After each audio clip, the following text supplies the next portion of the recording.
Thank you. I think I'll just start by doing a very quick reading from the book. And I just want to say thank you all for joining me. I know I've got a lot of good friends out there and new faces, and I'm grateful to you for spending time with us tonight.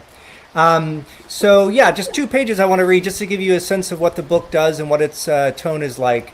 The action of the book tracks the building, the construction of 8 prototypes of a border wall in the Otay Mesa Desert out in San Diego County in California. I followed that action over the course of 2 years, and that provides sort of the spine of the book, the backbone of the book. But really, I just sort of rove around that action to talk to everybody who lives and works in that area to get their perspective on how the border affects their life and how the construction affects their lives. The chapter I'm going to read from is a conversation I had with one of the contractors who submitted a bid to build one of the prototypes. His name is Russ Baumgartner, and I spoke to a lot of contractors who submitted bids, and many of them presented a reason why their bid was special, why it sort of rose above the others.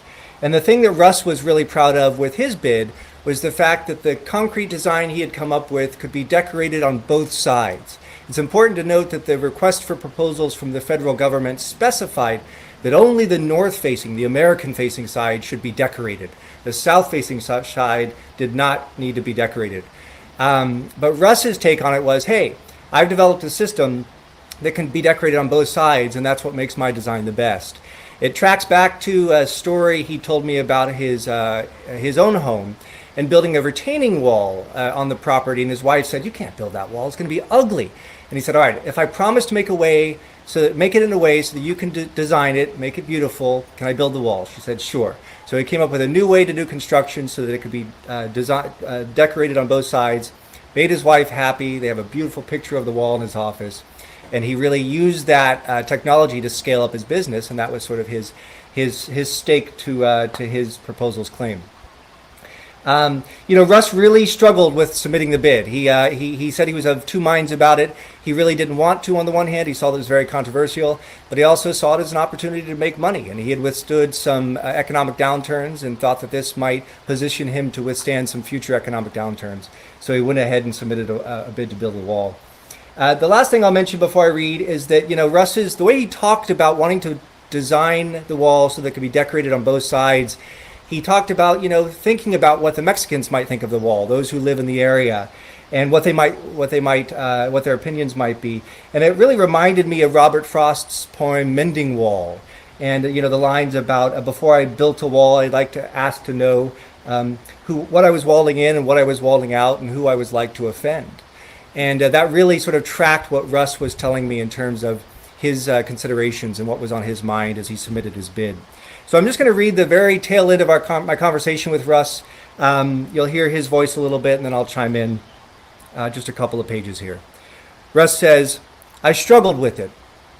It's been ongoing. It happened even today. I asked myself if I made the right decision.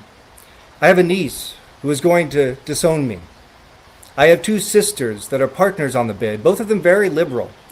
They were concerned about us getting involved, but once we sat down as a team and discussed our approach to provide a system that looks better, you could decorate it on both sides. Not to mention it would use local help. And we're not just saying on our side.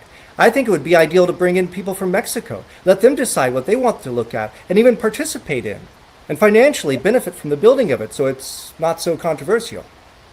I think that's a wish and not necessarily all that realistic. However, I'd like to see something move in that direction. I'm pro-immigrant. We need immigrants, especially in my business. It's hard to find people who are interested in getting into the trades anymore. Everybody is interested in computers. I've got a lot of people I know in this business who are super right-wing, except when it comes to their guys, their landscaper, their maid. It's hypocritical. I firmly believe that the world is changing and it's becoming better, a more loving place. I really think it is. But there are holdovers and old habits and old fears that need to die, and I think they will. My wife's an immigrant. She's what they call Dutch Indo. She was born in Holland, and she's got a lot of Indonesian blood in her. When she was a kid, they migrated to Canada. We went through the whole process to get her legal. It was time-consuming and sometimes difficult, and sometimes I hated it. I thought I could just marry her, and she could become a U.S. citizen, no problem. It doesn't work that way. You got to go through interviews and all this stuff. I remember when I decided I was going to marry her. It was when she had gone across the border to renew her visa in Canada, trying to keep everything above board, and she got stuck. They stopped her at the border. She couldn't get back. I was stressing. I was thinking these feelings have got to mean something. I had fallen in love. She had gone up there on our behalf, and now she couldn't get back. What were we going to do? Well, she had an uncle sneak her in by driving her across. She ended up getting an attorney, and we got the process going after we got married. Russ takes his mug and sips from his coffee. Most people are willing to take extreme measures when falling in love, including sneaking across the border illegally. It is a human impulse without political affiliation. And for love, some will even design a new way to build a wall so that it can be decorated. But some relationships are more complicated than others, and one man's domestic remedy is not necessarily a prescription for neighboring nation states. Still, Russ remains hopeful he can build a beautiful wall. I consider myself more of a libertarian than anything, he says. I think there are a lot of people like me out there that don't realize there could be another way. We've had this two-party system, and I think it's ripe for someone to get in the middle. There's a huge polarization right now between the nationalists and the globalists. Personally, I think globalization's not bad. For the world to eventually have completely open borders would be great. But it's not practical right now. It has always struck me as telling that the most famous line from Robert Frost's Mending Wall is likely, "Good fences make good neighbors." And yet it is on this very idea that the voice of the poem pushes back. Why do they make good neighbors? Like Russ, the narrator isn't so sure about the consequences of a wall. Before I built a wall, I'd ask to know what I was walling in or walling out. But these lines do not stick, particularly not in America. We choose to remember good fences make good neighbors. It is almost as if this very American poet was trying to get us to reconsider the very American devotion to marking property, and he failed miserably. Never mind what we are walling in or what we are walling out, good fences make good neighbors. Our lines are not only static but fortify too. That is the story we tell. Mine is here, yours is over there. And a wall leaves no ambiguity. The U.S. holds the tradition of marking property as so sacred, as so vital to the creation of wealth and stability and identity, that we even gave it a fancy name, the American Dream. We might entertain the idea of sharing, national parks, for example, but we will always like the act of owning, and perhaps more to the point, marking our property even more. Thank you. Take it away, Louis. Bravo. Yeah, this is fun. I'm really looking forward to our chat. I've watched some of your chats, so I know you're quite loquacious. So I'll probably have a very easy evening tonight. But I wanted to share with you, I'm sure you've seen a lot of surprising stuff. It's in your book. I'm curious some of the things that really caught your eye about the milieu, or what American readers might not be expecting. I love that kind of stuff. But two things. I'm always taken with the wit and the humor about the wall on the south side of the wall, and kind of the more angry, I think, more tense response to it on the north side of the wall. And it was epitomized to me by two kind of jokey things, and that is, all over Mexico you'll find these tourist T-shirts that say something to the effect of, "Don't worry, you're on the fun side of the wall now." Mm-hmm. You know, being in Mexico. But the other thing was, years ago, and I've heard this since on the Mexican side, people talking about the wall, and especially when President Trump was really starting to talk ferociously about this beautiful big wall. And I was talking to people in Mexico in the community, you know, and I asked them, "How do you feel about the wall?" And they were like, "You know, it's okay, because they'll probably hire us under the table to help build some of it. And then when it's existing, we will set up the tourist things and the photographs and, the lookout towers. And then when they're sick of it, they'll hire us to take it down again, and we'll sell all the scrap and make. So it's okay for us. And I thought, wow, this is a different sort of an epic view, I think, of history.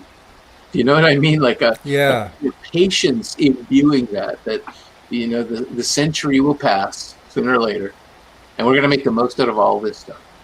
Yeah. And the last thing I'll say about that little trope is I was amused so much when we started putting up the coils of concertina wire everywhere. You remember that? And the Mexican people snuck out at night and stole the concertina wire and took it home and made fences for their houses. Yeah. I just don't know that. I don't know that in this ambiance if walls really can work or not. I'm curious about your take on any or all of that. I really am to see what you think. No, I think that that's a really great starting point, even just to point out the levity that you find in Mexico about the issue. I think even that all by itself is important, because we get so immediately very serious and very inflexible in how we think about things. And I think levity even sort of opens that up for us a little bit. And that idea of a long lens too, that makes me think, this image in the Otay Mesa Desert where they built the 8 prototypes, it was so surreal, right? And you can go online and see images of it. It's just, they're lined up like beauty pageant contestants, and it's really kind of remarkable. And people, after they were built, they were just sort of standing there for months and months. They did testing on them, and of course people from the Mexican side would come out and heckle the guys as they were rappelling up the walls and all that. I think it's important to point out that just categorically, you can very quickly point out that walls really don't ever stop anything at borders. They just divert traffic. San Diego County has already seen that. I mean, they built where they built the prototypes. It's important to know there were already 2 walls there. Already 2 walls.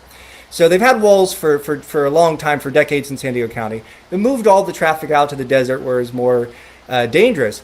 And I talked to the guy who runs the tunnel rat division for Border Patrol, and he's found tunnels 90 feet into the earth with elevators. So the walls aren't going to stop anything. They're only going to divert traffic. That's sort of cut and dry. But these prototypes were out there in the desert, and everyone was starting to think, what's going to come of these things? I mean, post-Trump, when we get there, what's going to become of these things?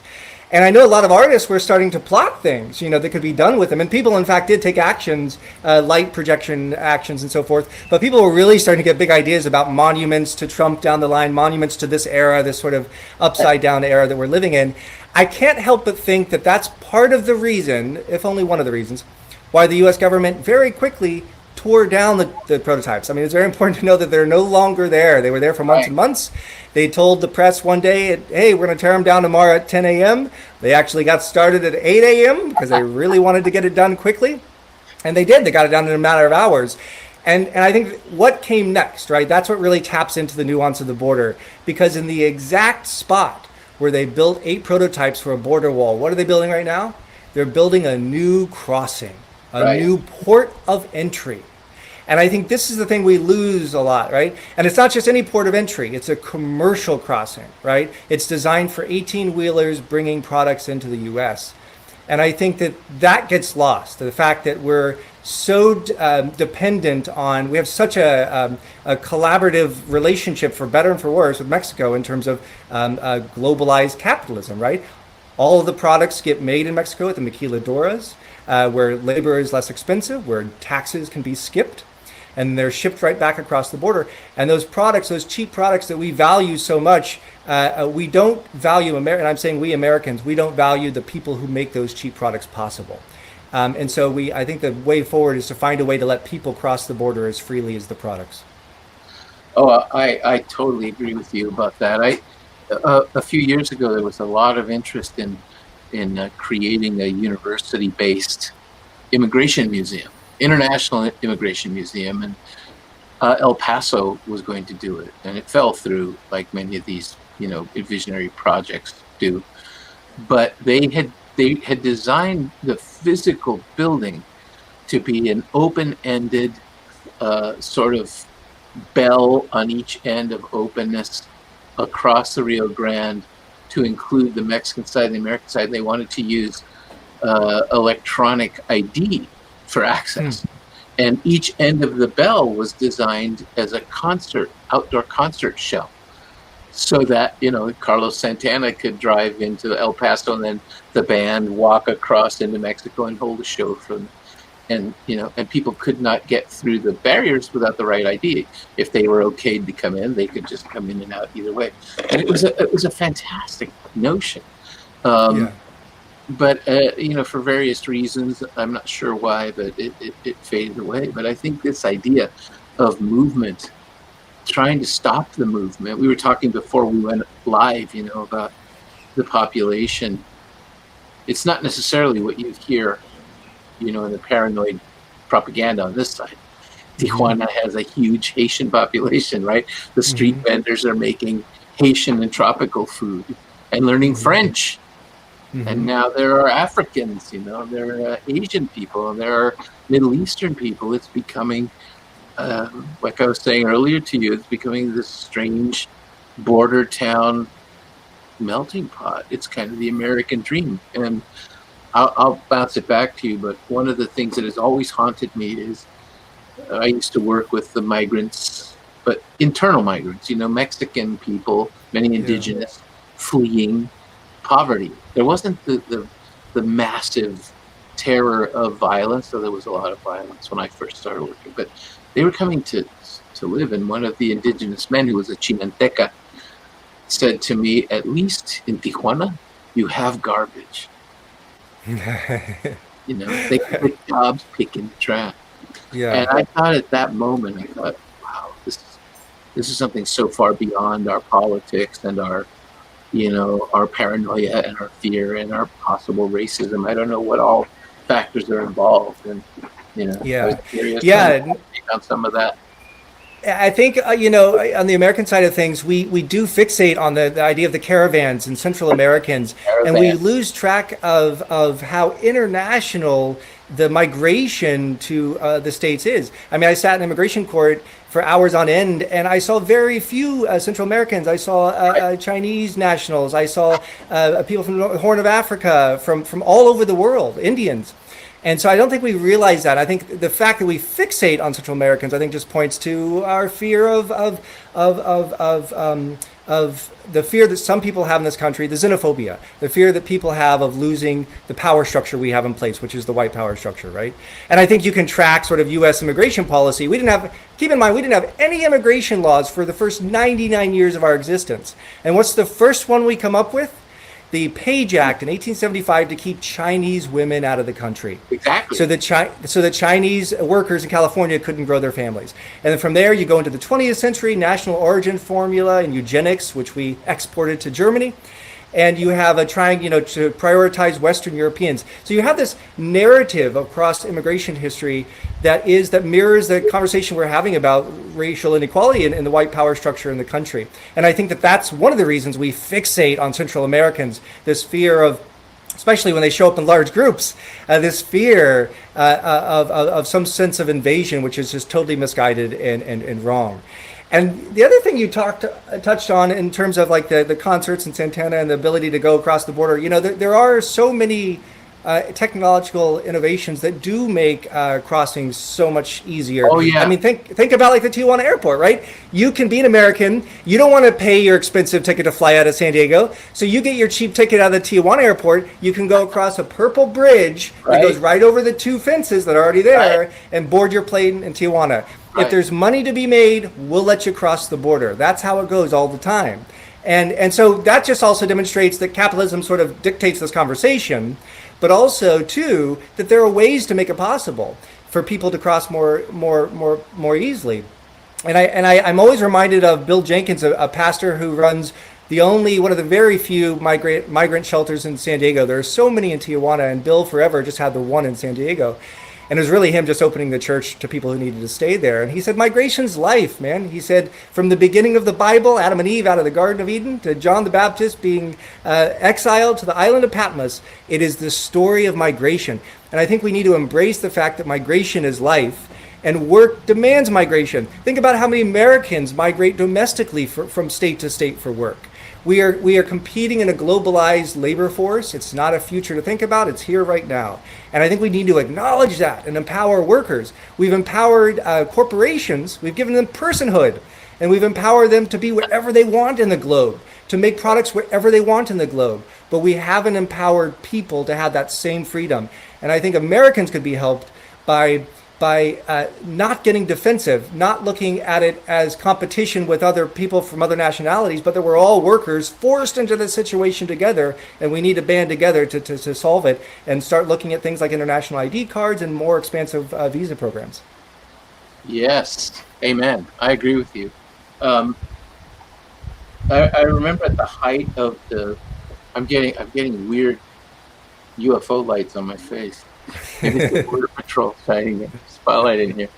But I remember at the height of the real, caravan stuff that was going on when there was the huge surge coming north, probably 2006 or something maybe. Mm-hmm. And Sasabe, Sonora was this mad smuggling town, quite dangerous and crazy. And I went down there, hanging out with the Beta group, in some ways ill-fated, heroic Mexican border cops. Yeah. I realized the weirdness of their situation, that the Mexican government, put them there to do border work, but wouldn't allow them to carry weapons.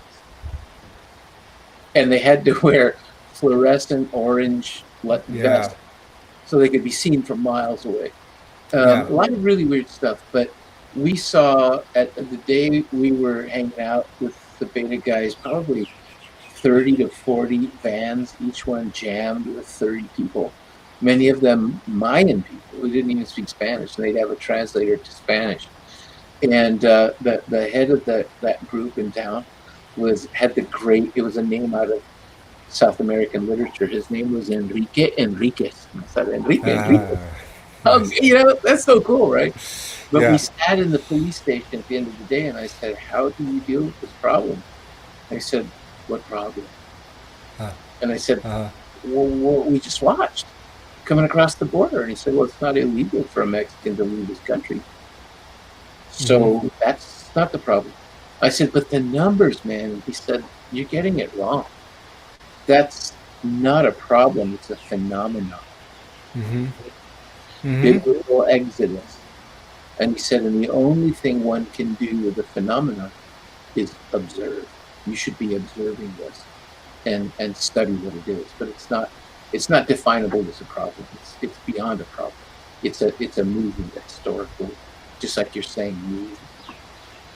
Yeah, I mean, consider like what drove the Haitian population in Tijuana, right? I mean, so there was a big earthquake in Haiti in 2010, but that's not when they all started arriving. They all started arriving in 2016 after they had spent some time in Brazil getting hired there to build the Olympic stadiums. Then Brazil said, bye-bye, we're all done with you. And they kept moving forward, kept moving north. And 20,000, roughly of them came in 2016 in a short window of just a few months to Tijuana. About 6,000 crossed into to San Diego. So these are like the global phenomenons I think you're speaking about that we need to like observe and figure out how to address and think about the people that are caught up in them. Not necessarily that perspective that you were bringing to him in that conversation. I think I would argue is sort of the American perspective, right? This problem, these numbers of people crossing. Right. And the thing we lose track of too. Let's just say it. I mean, most apprehensions we ever had at the southern border, the year 2000, right? 1,000,006, I think, 1.6 million. Since then, we've gone downward trajectory, about 75% downward trajectory. We have seasons and months where, there are spikes and so forth, but in terms of annual apprehensions, that number has been going downward. And so, but somehow, again, we fixate on it. And again, I would argue that taps into the xenophobia, but we fixate on it. We don't ever talk about, say, middle-class undocumented immigration, like visa overstays, right? People who fly into the country and just sort of stay here as long as they'd like, which is a civil offense and not a criminal offense, right? Like crossing the border, exactly. You're a criminal if you cross the border, right? But if you fly into the country and you stay too long, that's just a civil offense, right? So I think these are sort of the dynamics that, again, would be helpful to sort of just back up and look at the picture a little bit more expansively. I mean, you and I were talking too about, before we came on here, about those things that are just helpful for disrupting how you think about borders, right? Because we're so locked into like, I'm for the wall, I'm against the wall, this really binary, strong binary. And two things that stand out to me that really sort of disrupted that for me. One of them was Stan Rodriguez, a Kumeyaay Indian who, the Kumeyaay, several tribes that have land on both the California side and Baja side of the border, almost exactly partitioned right down the middle of their traditional lands. Been there for 12,000 years. And as we speak right now, they're there out in the desert standing in front of tanker trucks trying to stop border fence construction on their land. And Stan said to me, let me tell you, we've been here for 12,000 years, okay? The Spanish were here, then the Mexicans were here, then the Americans are here. Man, these borders are not static. These things move. These borders are not static. And I think that as Americans, we can only think in static terms. And I think hearing that from Stan really helped disrupt my thinking in a really positive, powerful way. And the other thing, too, is just looking at different maps. I mean, we only look at political maps. Go back to your 4th grade class. Think about geography, right? All those kinds of different maps you can look at, topography and everything. Open a book and look at a different kind of map. It'll just sort of blow your mind and force you to look at the Earth, look at the planet in a different way. I love it. I think you're absolutely right. The numbers are not at all the kind of panicky propaganda we hear or have heard the last few years. One of the bizarre, I don't know if this happens to you, I'm sure it does now, but one of the bizarre offshoots of the things I wrote, particularly that Devil's Highway, is Border Patrol agents. I don't know why they decided I was the okay commie. I was that liberal weirdo. But they told me when I was working on the book, we don't care if you hate us. We only want you to tell the truth because everybody lies about us. And so I took that sort of as a mandate. I thought, oh, yeah. It taught me something because I always prided myself as being a writer of witness, except for those bastards over there that I don't like. I'm going to get them. And so they made me stop and say, oh, let's see who you are. And one of the supervisory agents from Texas, they're tough old boys on the Texas border. Yeah. That's the origin of the Border Patrol, the Rangers, yeah. Oh, yeah. And I said, so what is now on the border? What is the biggest danger to an average Border Patrol agent? Like this, he said, boredom. Mm-hmm. Yeah. What? Long hours, right? I mean, and so think about this. We put so much effort into Border Patrol and so much conversation time into Border Patrol, right? And it's getting a little bit into the weeds, but you have Border Patrol. They patrol all the land between ports of entry, and customs officers are at the ports of entry. Where is the vast majority of crime interdicted? At the border. Yes. It's interdicted at the ports of entry. That's where it comes in. That's where people sew drugs into seats and stuff like that. So why are we not putting all of this effort and money into ports of entry, making them technologically savvy so they can detect crime and let people pass more quickly? There are people, again, don't forget, as you well know, living in Tijuana, going to school, working in San Diego, Americans and Mexicans, right, who can't afford to live in San Diego County because of the housing crisis. Gentrification has reached down into Tijuana, and people make daily crossings as part of their commute.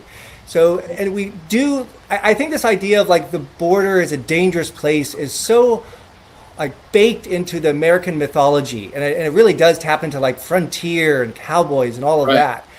And I think it's very misguided. And the idea that, obviously we have all the data we need to show us that it's human beings that engage in crime, not immigrants, not migrants, right? Human beings engage in crime. This linkage that some try to create between migrants and crime is so erroneous. And the thing that really stood out to me in terms of crime at the border, because it has become more complicated. Cartels, I interviewed a smuggler in the book, but he was a small-time operator who had to sort of hang it up because the cartels were too big. They pushed him out of the business. And the cartels really have merged their human trafficking and their drug trafficking into one operation, and that's something to be considered. But the idea that migrants that are the criminals, they're the ones that are having the crime perpetrated on them. And two things stand out to me. One is that If Americans stop supplying the drug market, we consume the drugs, the crime would go away. And if we stop supplying the guns, we supply the guns, right? So there's one gun store in Mexico. Extremely hard to officially get a gun in Mexico. It takes months and months to do it. But it's very easy to go to San Antonio, go to a gun show, buy a bunch of guns, stick them in a refrigerator, stick the refrigerator in the back of a truck, and drive down to Mexico. The vast majority of guns that are recovered at crime scenes in Mexico from cartel violence are American guns. So we supply the guns, we supply the drug market. We don't ask ourselves about those, like our involvement in the syndicate. Like we're involved in it. And I think we need to really reckon with that. I totally agree. And, interestingly enough, the cartels know this. That's why they're now mega invested in avocados. So, there are people being killed so that we can get guacamole at Taco Bell. But that's really true. It's a huge new industry. They've become, this international conglomerate. They're captains of both politics and finance. Yeah. Yeah, I mean, so I was in a pool hall in Tijuana with this smuggler Ernesto, who I met, and we were standing there in the corner, and he was sort of pointing out people in the room, and he said, he worked as a coyote for a while. He worked for a coyote, and he sort of told me who everybody was, but also after, he doesn't work as a coyote anymore. He works in construction. That guy paints houses. Really, it made me realize that a lot of people are involved in the operation, particularly people on the ground, sort of the people doing the sweaty work of smuggling. Right. They're looking for work, and they're very happy to do other work. But this is just sort of one sector of the economy that they can sometimes plug into as freelancers. And I really think that that's helpful, again, to recalibrate how we think about this. Because, again, in that pool hall, let me tell you, it was filled with retired gentlemen who had spent decades in the States, either cutting grass or working as a janitor. I mean, it was all the sweat equity that helps build this country down there retired. And I think that, that's just important too, just to, again, reminder about, the people that have built this country and maintain this country. Yeah. The origins back in slavery, of course, but let's put it in present day. I mean, the people who build this country and maintain this country and keep it running are an international cohort. And I think we need to recognize that. I love it. I think you're right. So when you run for office, it's going to be part of your. I can't cross to the dark side. Come on, man. How am I going to write books like this? They're never going to let me do that. Yeah, we couldn't write what we write probably. But your point about Border Patrol, I think, is a really good one, and sort of, I really worked hard in this book to, humanize everybody that I talk to and let them really speak for themselves. And I think you hear that with Russ, right? There's a lot of issues there. Holy cow! A guy wants to build the wall and tells me a story about sneaking his wife across the border. My head's spinning off, or at least I'm trying to keep it from doing so while he's talking to me. But but one example of like a Border Patrol agent that I talked to that really, made me think about these things. The Border Patrol, you should know, has a program called Explorers, where they teach teenagers what it's like to become a Border Patrol agent. And they get together every Saturday and they do drills like vehicle stops and that kind of thing. And they're trained to be Border Patrol agents, see if they might like it. And I met Edgar Sandoval, who went through this program as a teenager and is now a Border Patrol agent. And, it's really interesting to hear him talk about, his parents came from Mexico. He was first generation born in the States. And he talks about being in high school in Chula Vista, which is just about, a few miles north of the border. And everyone there at the school was Mexican. And they would have ceremonies or assemblies at school. And they would raise the American flag. Everyone would boo. And they raised the Mexican flag, and everybody would cheer. And his dad taught him to respect law enforcement. And he didn't like that, right? And he found the Explorers program. And I think that, what the Explorers program shows me, what Edgar's story showed me, is that this idea of the border as a dangerous place is really, again, hard baked into our imagination. And it's hard baked into our imagination from the beginning, very early on. I mean, consider, I pull it out in the book, but like think about Mr. Rogers' Neighborhood, King Friday building a wall around his castle. I mean, this idea that we need to fortify what belongs to us is very American. And really, the idea of the white picket fence, I really think that this whole theatrical exercise of the border wall, this whole myth of the idea of a 2,000-mile wall, really taps into the idea of a white picket fence. That line that you can use that defines who you are. And not only defines who you are, but defines your sense of achievement. Look what I got, this big house, right? And it also defines your sense of responsibility, right? And I think there's a very certain American brand of responsibility. In America, responsibility has never been about building a civil society or working together. It's always been about our self-sufficiency within our communities. Our sense of responsibility is selfish in the most basic sense, right? It's pull yourself up by your own bootstraps, right? That's our favorite cliche. That's our nation-defining cliche. Pull yourself up by your bootstraps. And we don't ever think about it in terms of how we might work together to build a civil society. And I think that's captured in the idea of a white picket fence, and that's captured in the idea of a border wall. And I should also say, I saw, and you can probably attest to this too, Louis, I saw a lot of barriers at the border, a lot of variations of materials used over time, corrugated metal and concertina wiring, and I didn't see any walls.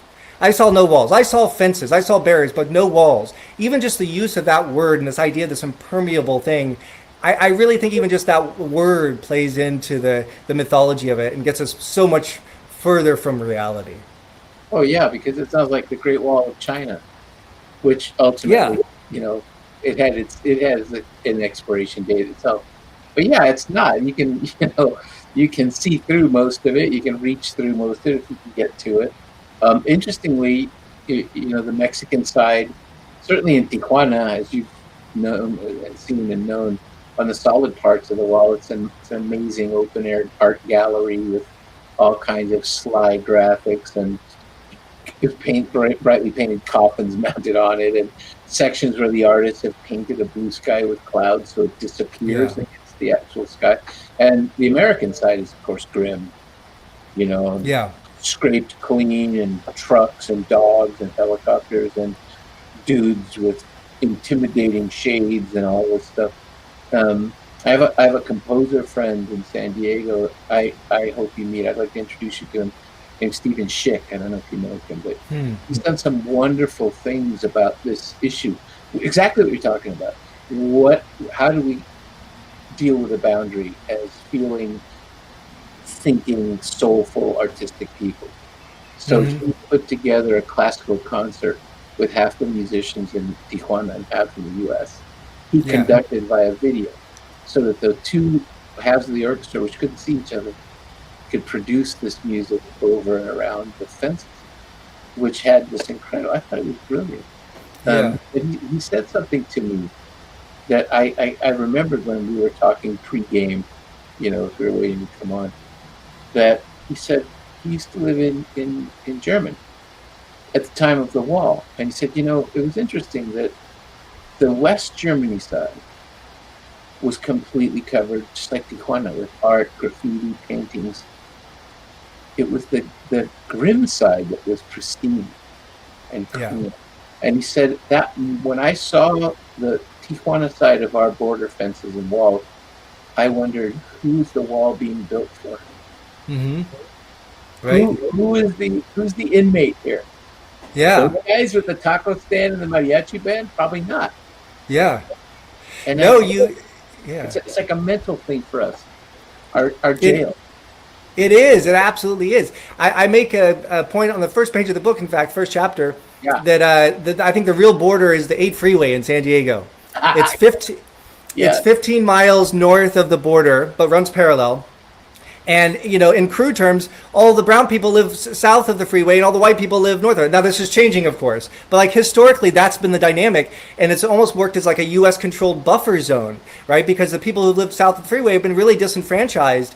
And I think Americans, we really just like to sort of, and San Diego has never wanted to really be known as a border town. No. It is a Navy powerhouse. It is, something else. And so you look, and Tijuana is built right up to the border, all this life and all of these things that you're indicating in terms of just vivifying scenes.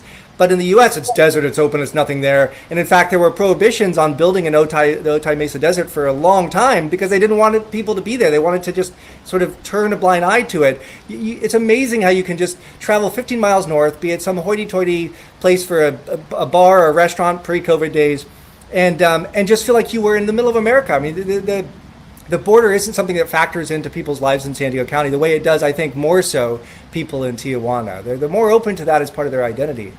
And the idea of that concert, it reminds me of something we were talking about earlier too.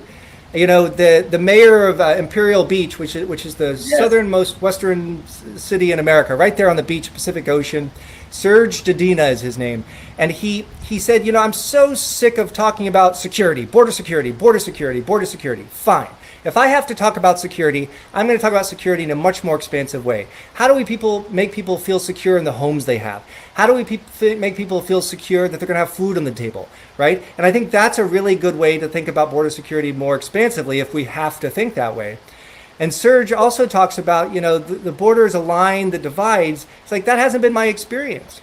You know, he's dealing with a lot of water pollution, right? So the Tijuana River winds, kind of snakes up and down, it weaves through between the two countries, and then dumps into the Tijuana River estuary, which goes into the Pacific Ocean. All the American factories, the maquiladoras in Tijuana, for decades now, have been dumping all kinds of stuff into the water system in Tijuana, creating all kinds of chemical pollution with no repercussions.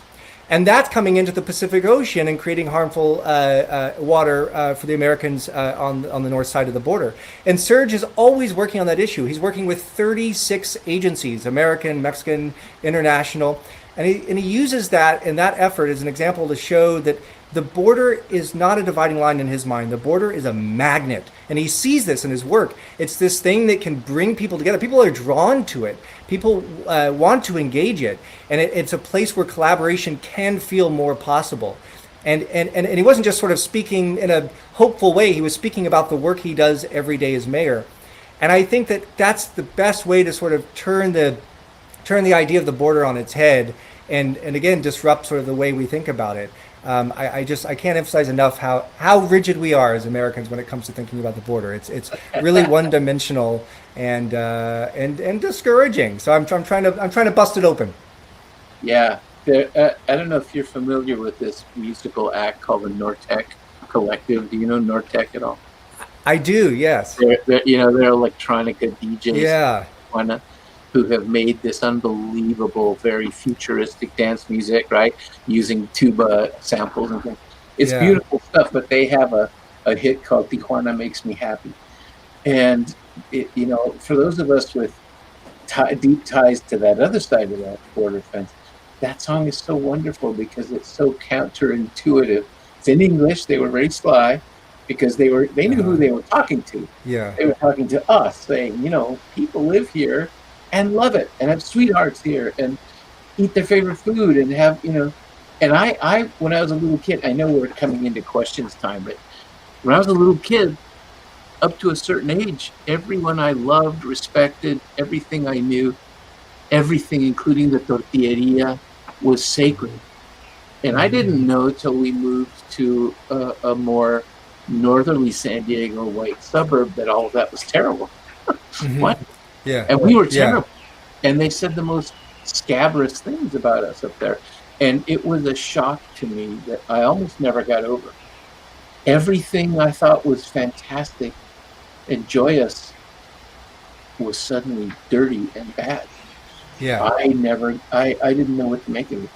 And I think it's too bad. I think we both suffer from it because I know south of the border, there's this image of us lately is, we're hyper violent, gun loving, Rambo types up here, and and people go to Mexico and misbehave. They act like maniacs, and they're watching that. They watch that. So, but I believe, and I'll push this to you, and then we'll probably get our questions because we could talk all night. But I believe that these things evolve and will evolve into some other paradigm. It seems to be counterintuitively, but maybe I am Pollyanna, but it seems to kind of be happening.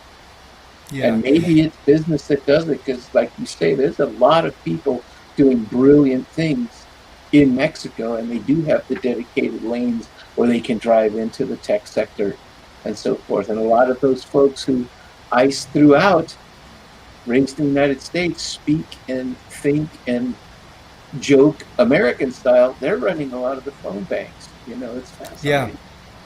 Yeah. No, I think that, for better and for worse, globalization is here, and we can all wrestle with our individual relationship to it. But in terms of the border, it really is. I think it's just sort of the nation state America coming to terms with how much it's already given up. And I think that we do see a lot of leadership in this country that is thinking about the border in a different way. People that are already in Congress, and then a lot of candidates that are in the mix this year. And I do share your optimism in that regard. We're in a heck of a mess right now. But I really do think that there is new, and we've lost some key leaders, right? And John Lewis just passing. I really do feel like this is a big passing of the torch moment. And I do think that some of the leadership we're seeing are individuals who can envision a different way of thinking about the border. And I think we should pass it over to question time. Agreed. Okay, we've got a good one here. So given what you've both said about the practical pointlessness of border walls in the sense of actually keeping people out, about the longer view the Mexican people tend to take in the wall and its predicted almost cyclical nature, building it and then tearing it down, how earnestly or cynically do various local Americans regard concepts of border security? Is your average Border Patrol police passionate about it? Does the average San Diegan really care? Or are their attitudes more harmonious? Why, you take that one. I think the first thing in terms of San Diegans, I think that, the landscape I looked at was all of San Diego County, which has 60 miles of border, and it's really dynamic. And I think we all tend to think about coastal California, right? When we think of California, deep blue, liberal. But let me tell you, you go out to the Otay Mesa Desert and it changes quick like. Right. Just ask Duncan Hunter or his father. So it's dynamic, right? So I think that needs to be said, that I got all kinds of takes. I feel like, and I did a lot of this too. I would really just kind of wind up in restaurants and stores and places and just engage people to try to gauge how much the idea of the border was on people's minds. And I was, again and again, it was absent. It wasn't there. It wasn't there for people as something that they thought about. I think that if people think about it, they think about it in an intense way. They write about it. They're involved in activism or art that takes it up as an issue, and they take it up in a pointed way. So I think there is a lot of disconnect. And again, I think that the idea, in most a lot of sort of older generation, particularly men that I talk to, is always about, those exploits down in Tijuana. That crazy night down in Tijuana. That's all. That's really what it was for them. And I think one of the most salient points that a person in the book, Jill Holsland, made, a fantastic artist living in Tijuana, she said, people often say that San Diego doesn't have a red light district, and I tell them it doesn't need a red light district. It has the red light district in Tijuana, and there's this interconnectedness that's there that San Diego has always wrestled with, and I think is still wrestling with.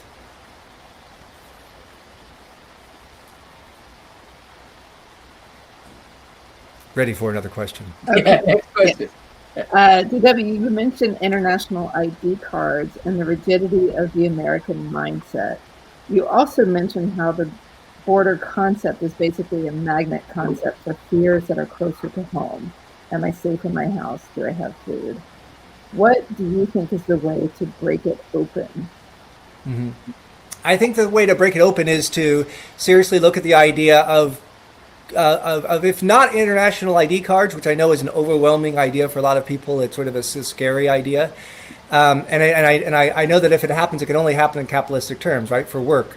But I think that finding right now our visa programs, our temporary visa programs, it's such a hodgepodge of things over time. H1, H2, O2, P2. I mean, we have this cornucopia of just slapped together visa programs. We need to be more intentional. And I think come up with a more overarching vision for how we're going to confront the globalized labor market. And so I'm all for finding ways for all workers, including Americans who want to go work in France or India or China or Mexico, wherever they want to go to, everyone to be able to have freedom of movement. And again, think about it. If you're an American citizen, have you ever moved for a job? Have you ever moved to another state? Migration is a natural thing that is necessary in life and is necessary for work. And so I think if we can, and think about this too, consider this. Bernie Sanders and Steve King make this point, both of them. I mean, so when are you going to get those two guys on the same page? But both of them talk about improving labor standards for all workers. So take a step back from immigration and think about workers, right? And how we can improve labor standards for workers en masse. I think that is something to think about. And maybe we don't share motivations. I know Steve King and Bernie Sanders don't share any motivations, but we can share desired outcomes. And I think that there's political will there. There's some consensus there to make something happen. To me, that's one of the most promising places. And I think, what does the border look like?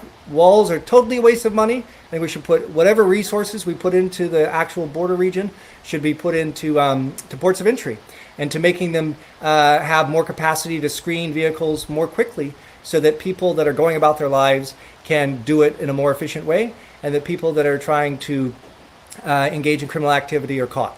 And again, the vast majority of crime is interdicted at ports of entry, so that's where we should be focusing our energy. And there are a lot of people working on really good technology to do that.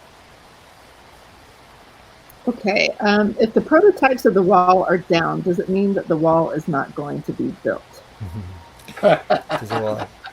Yeah, Trump seems to have backed off this, right? He's not talking about it too much. I know. So there's been a lot of construction that's happened in the last 4 years.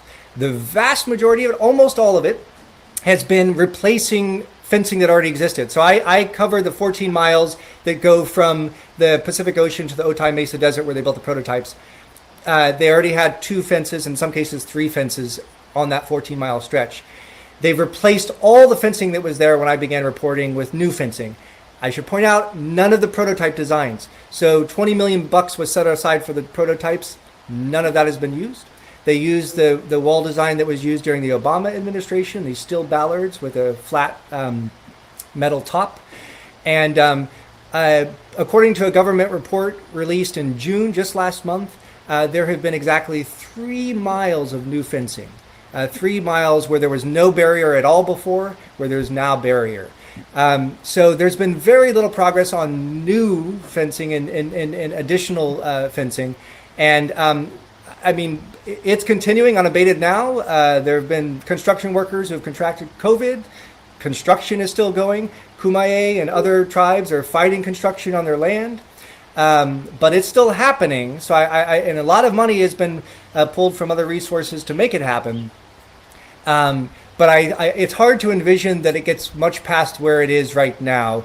Of course, all of that is dependent on November 3rd. And let's see, if you could give the U.S. government one policy that must be enacted regarding the border, one sentence, what would you say? Let's do both of you for that one. Oof. I mean, so many things to choose from. I'm going to go realism here. I'm going to go like what realistic and achievable and doable. I think it would be a big step to take away the criminal categorization of crossing the border illegally. I think that it should be a civil offense like a visa overstay. That sounds like sort of a brainy, boring thing, I guess. But if you do that, I think you could have a domino effect. This is a lot of sentences. You could have a domino effect where detention becomes more difficult because it's not a criminal offense at hand, and we could treat the undocumented population very differently and more humanely. So I think as a starting point, I'd love to see unauthorized crossings become civil offenses, just like visa overstays. Well, in the old days, for so long, they were a civil offense. It wasn't on the criminal books; it was a civil thing. I used to get audiences mad at me by saying it's the same law that covers tickets for a car. George Bush got people mad at him. They thought he was a fool, but he was telling the truth when he said it. If I had one word, I would probably say collaboration, which is an impossible dream, I know. I'm not talking about, everybody hugging and kissing and passing out flowers. I'm just saying, realize it's in our own best self-interest on either side of that line, and far beyond it, to learn to collaborate and make something positive for all of us out of it. Well said. Let's see, we've got a couple minutes left. DW, what inspired you to write this book? So I feel like I've been a little bit lucky in that the books I've done have all sort of led to the next. And somebody says something that really gets my wheels turning. And my last book was on gentrification, how a city changes when a bunch of money comes to town, right? And as I was talking to people about the changes they were seeing in New York City with gentrification, this thing kept coming up again and again, and it was this idea of the lines we draw that define ourselves, and I mean that in literal and figurative sense, right? So the idea, the cliche of the wrong side of the tracks, right? That captures this. But the idea that I only ride these subways, right? Or I only go to this part of town, or I stay on this block, right? I don't go to that block. We all have these lines that define us, right? Or even the more figurative lines, right? I only speak this language, right? I only eat this kind of food, right? These things that help define us as a person. And I got curious about that. I wanted to know how that telescopes out to society, and in this case, the U.S. writ large. What are the lines we use to define ourselves, and why do we need those lines, right? What do we get from those lines that gives us a sense of satisfaction, you know? And I think there is some degree of needing something to push back on, needing a sense of something beyond the pale, right? Needing to feel like we're cozy within the confines we create. And I think that's something we need to challenge in our own lives and our own experiences. And sometimes it can feel very abstract to think about the border and this 2,000-mile imagined line. But we can think about our own lives and those lines that we draw and the people that we never talk to and the languages we never hear, and the engagements we never have, and look for those. I mean, really, all I am doing this book is a bumbling idiot going around talking to everybody who will talk to me, trying to find the perspectives that I don't get in my sort of just natural little social circles. And so I think that the more we can do that for ourselves, I think the more helpful it is to imagine what we can expect from the border. Right. Thank you both so much for this amazing conversation. It's interesting to think about how the American passport won't get you anywhere right now. Yeah, The irony, right? They don't want us in. Fascinating conversation. Thank you both. So many great insights. And if you haven't yet, you can click on this button there to buy a copy of 14 Miles so you can read more of it yourself. And we'll see you again soon. Thank you so much. Thank you. Thank you so much. Take care. So long.